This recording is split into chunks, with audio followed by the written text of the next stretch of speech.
Good morning students. आज अपन class 11 mathematics में exercise 1.3 के क्वेश्चन नंबर 4 से स्टार्ट करेंगे। Write down the subsets of the following set. अपने को सबसेट लिखना है। जैसे ये एक सेट है ए, अब इसका सबसेट सबसेट के कितने हो सकते हैं। सपोज करो कि जैसे मैं इस सेट को ए नाम देता हूं, तो इसके सबसेट क्या क्या होंगे।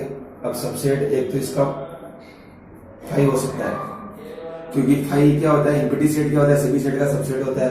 और एक अगर मैं खुद ही एक बी सेट बना के लिख दूं जिसका एलिमेंट क्या हो, ए हो, तो भी ये ए क्या हो जाएगा, बी का सबसेट हो जाएगा, क्योंकि बी के सारे एलिमेंट क्या है, ए में। तो इसके सबसेट क्या क्या हो सकते हैं, 5 हो सकते हैं, और ये एक बी सेट हो सकता है। तो ये पहला हो गया। समझ में नहीं आया होगा तो इसका थर्ड और चेक कर लेते हैं एक बार।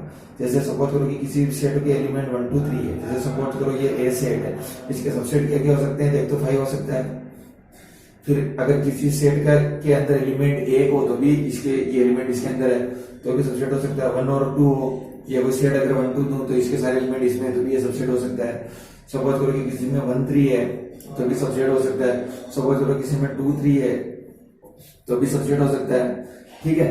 और या सपोज करो किसी के अंदर 1 2 3 है तो भी इसका सबसेट हो सकता है। तो इसके टोटल कितने सबसेट हो सकते हैं, 1 2 3 4 5 6। और कुछ हो सकते हैं तो देख लो, 1 3 हो गया, 2 3 हो गया, 1 हो गया। फिर इसी तरीके से 2 अकेला भी तो हो सकता है, 3 अकेला भी हो सकता है। तो टोटल सबसेट कितने हो जाएंगे, 8 हो जाएंगे। 1 2 3 4 5 6 7 और 8। तो इसके टोटल सबसेट कितने हो गए, 8। कौन कौन से हुए, तो ये सबसेट का मीनिंग अपन इसके कितने सबसेट बना सकते हैं। ठीक है, तो ये हो गया। अब क्वेश्चन नंबर 5 देखते हैं। बाकी आप जो क्वेश्चन मैं नहीं बता रहा हूं वो आप लोगों के समझ में आना चाहिए, वो होमवर्क है। Question number 5, how many elements has P of A. P of A का meaning power set. P of A क्या होता है, power set. If A equal to 5। अब अपने को ये बोला गया कि अगर ए 5 है तो इसके पावर सेट में कितने एलिमेंट हो सकते हैं। How many element has P of a if A equal to 5। जैसे कोई एक सेट इनपट्टी है तो उसके पावर सेट कितने बना सकते हैं, तो एक ही बना सकते हैं। समझ में आ रहा है। जैसे सपोज करो कि कोई ये सेट, जैसे सपोज करो कि ये कोई सेट है एक, तो इसके पावर सेट कितने बना सकते हैं, 2 बना सकते हैं। एक तो 5 और एक ये ए। पावर सेट का मतलब इसके टोटल नंबर ऑफ सबसेट कितने होंगे, वो नंबर ऑफ एलिमेंट हो जाएंगे पावर सेट में। ठीक है, तो इसके टोटल सबसेट कितने होंगे, 2। तो इसके पावर सेट में कितने एलिमेंट होंगे, 2। अब अगर कोई सेट 5 है तो इसका पावर सेट क्या हो जाएगा, 5। तो इसके पावर सेट में कितना एलिमेंट होगा, 1। क्वेश्चन नंबर 6 देखो। देखो इसमें एक कॉन्सेप्ट है इंटरवल का। देखो इंटरवल कैसे बनाते हैं। देखो इंटरवल 4 तरीके से होते हैं। एक तो पहला, देखो कुछ मैं बेसिक बता रहा हूं। पहले तो होता है क्लोज्ड इंटरवल। क्लोज इंटरवल का मीनिंग, जैसे सपोज करो कि मैं यहां लिख देता हूं 1 और कोमा 6, और मैं अगर यहां स्क्वायर ब्रैकेट लगा देता हूं, तो जब किसी भी इंटरवल के दोनों साइड क्या हो, स्क्वायर ब्रैकेट हो, तो उसको अपन क्या बोलते हैं, क्लोज इंटरवल। क्लोज इंटरवल का मीनिंग यहाँ मैंने 1 से लगा के 6 तक लिखा है, तो इसका मीनिंग 1 से लगा के 6 तक जितनी भी वैल्यू है वो सब काउंट हो जाएगी। 1.11 1.13, जिसमें अगर मैंने यहाँ क्लोज लगाया है तो 1 और 6 भी क्या है, इंक्लूडेड है। यानी 1 से लगा के 6 तक की सारी वैल्यू जिसमें 1 और 6 भी इंक्लूडेड है, क्योंकि मैंने यहाँ क्लोज लगाया। एक इंटरवल होता है ओपन इंटरवल। ओपन इंटरवल का मीनिंग, जैसे मैं यूं लिख दूं 1,6, तो यहां लिख देंगे all the value between 1 and 6, यानी कि 1 और 6 के बीच की सारी वैल्यू। अब इसमें मैंने यहाँ क्या लगाया है, ओपन लगाया है। ओपन लगाया तो इसमें 1 और 6 को क्या करना है, काउंट नहीं करना है। यहाँ 1 और 6 काउंट होगा। क्लोज इंटरवल में ये दोनों काउंट होंगे, ओपन इंटरवल में ये दोनों काउंट नहीं होंगे। ठीक है। और अब एक थर्ड टाइप है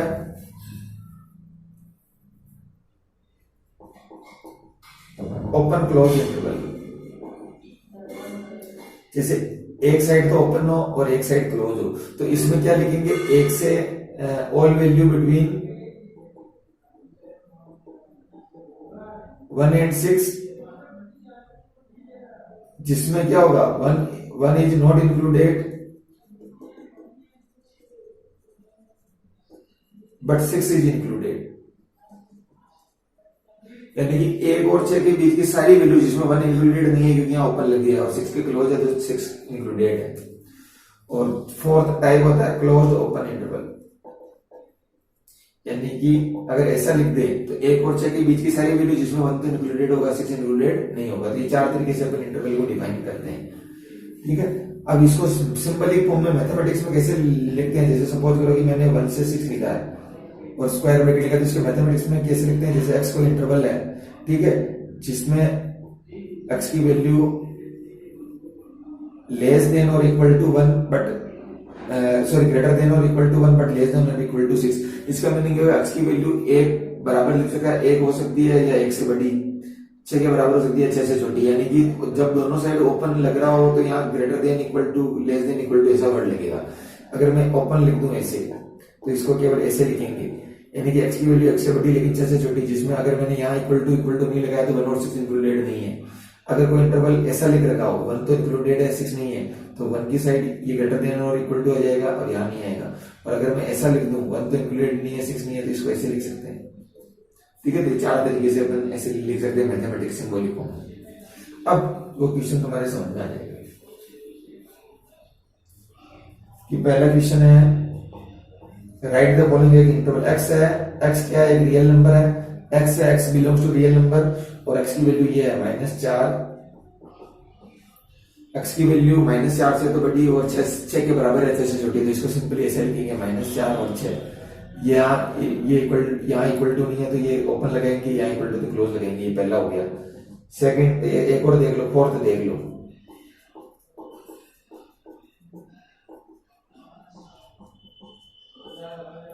अब इंटरवल में देखो यहाँ इक्वल टू लग रहा है लेस देन और ग्रेटर देन और इक्वल टू, तो यहाँ स्क्वायर लगेगा और यहाँ पर भी स्क्वायर लगेगा, तो इंटरवल फॉर्म कैसे लिखेंगे -3 और 4 के बीच की सारी वैल्यू।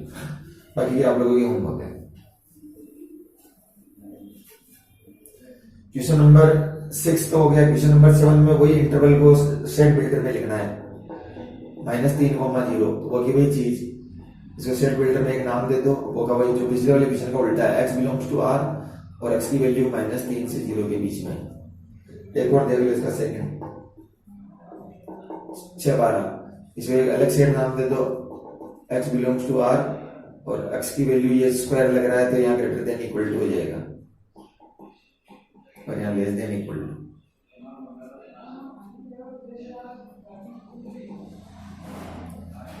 तो यहाँ पर भी ग्रेटर देन और इक्वल टू या लेस देन और इक्वल टू, यानी कि यहाँ स्क्वायर है इसलिए, ठीक है। बाकी आप लोगों की होमवर्क है। तो क्वेश्चन नंबर 7 हो गया। क्वेश्चन नंबर 8 देखो,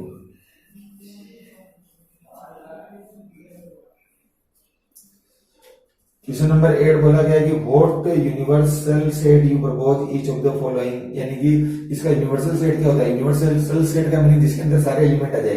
तो अपने को ये बोला गया कि the set of right triangles. अब इसका यूनिवर्सल सेट क्या होगा, यूनिवर्सल सेट का मीनिंग जिसमें दुनिया भर के ट्रायंगल हो, तो यूनिवर्सल सेट क्या होगा, the set of all triangles. इसका सेकंड पार्ट आप लोग कर लेना, ठीक है। क्वेश्चन नंबर 9 आप लोगों का होमवर्क है, इजीली हो जाएगा। तो इस तरीके से जो एक्सरसाइज 1.3 है वो अपनी कंप्लीट हो गई। अब एक्सरसाइज 1.4 से पहले अपन कुछ बेसिक चीज पढ़ेंगे, वेन डायग्राम।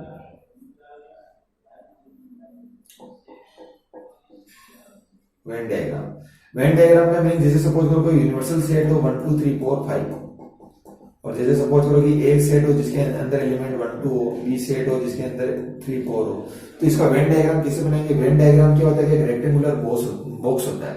वेन डायग्राम क्या होता है, एक रेक्टेंगुलर बॉक्स होता है। अब रेक्टेंगुलर बॉक्स के अंदर क्या करते हैं कि सारे यूनिवर्सल सेट के एलिमेंट को लिख देते हैं 1 2 3 4 5, ठीक है। ये यहाँ रेक्टेंगुलर बॉक्स के अंदर क्या करते हैं, यूनिवर्सल सेट को किसके अंदर लिखते हैं, रेक्टेंगुलर बॉक्स के अंदर लिखते हैं यूनिवर्सल सेट के एलिमेंट को।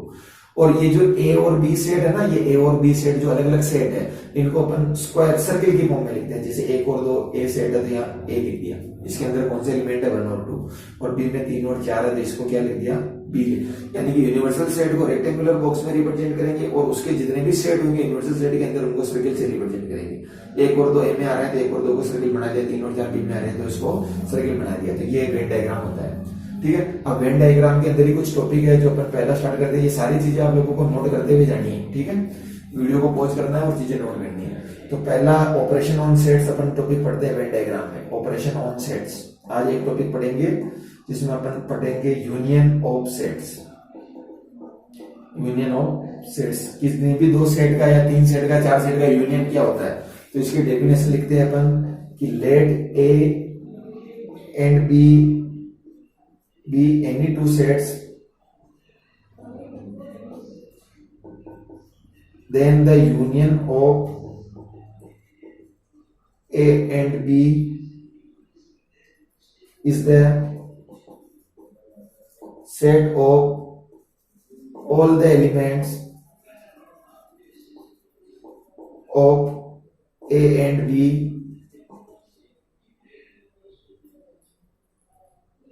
and common element of A and B taken only once। किसी भी दो सेट का यूनियन क्या होगा, ए और बी का यूनियन क्या होगा, ए और बी के सारे एलिमेंट को ले लेंगे और जो एलिमेंट ए और बी में कॉमन आ रहे हैं उनको एक बार ही लेंगे। किसी भी दो सेट के यूनियन को ऐसे रिप्रेजेंट करते हैं, ए और एक यू बनाते हैं, इसको बोलते हैं यूनियन। ए यूनियन बी से रिप्रेजेंट करते हैं। क्या है अभी मैं एक एग्जांपल से समझा दूंगा। अभी आपको डेफिनेशन ये ले लेनी है और ये यूनियन क्या होता है मैं आपको एक एग्जांपल से समझा दूंगा। किसी भी सेट के दो सेट का यूनियन क्या होगा, ए और बी के सारे एलिमेंट लेने हैं और जो कॉमन आ रहे हैं उनको एक बार लेना है। इसको रिप्रेजेंट करेंगे ए यूनियन बी से। जैसे एक एग्जाम्पल ले लेते हैं, चीजों को नोट करना है। एक एग्जाम्पल ले लेते हैं, जैसे मैं एग्जाम्पल बन ले लूँ। जैसे ए सेट है जिसके एलिमेंट है 1 2 3 4 ए और बी सेट है जिसके एलिमेंट है 1 2 3 या अलग ले लो, जैसे 3 5 6 ए बी। अब इन दोनों का यूनियन क्या होगा, ए यूनियन बी। ठीक है, इन दोनों का यूनियन क्या होगा, ए और बी के सारे एलिमेंट लेने हैं। तो ए और बी के सारे एलिमेंट 1 2 3 4 ए ले लिया और बी के भी सारे ले लो 3 5 6 ए बी। ये इनका यूनिवर्सल सेट हो गया, ए और बी के सारे एलिमेंट लिए। लेकिन इसमें एक चीज ध्यान में रखनी है कि जो ए और बी में कॉमन आ रहे हैं उनको एक बार ही लेना है। 3 कॉमन आ रहा है, 3 दोनों में आ रहा है तो यहाँ एक बार ही लेंगे। ये स्मॉल ए दोनों में आ रहा है तो इसको एक बार ही लेंगे। ठीक है, तो ये क्या हो गया, इनका यूनियन हो गया।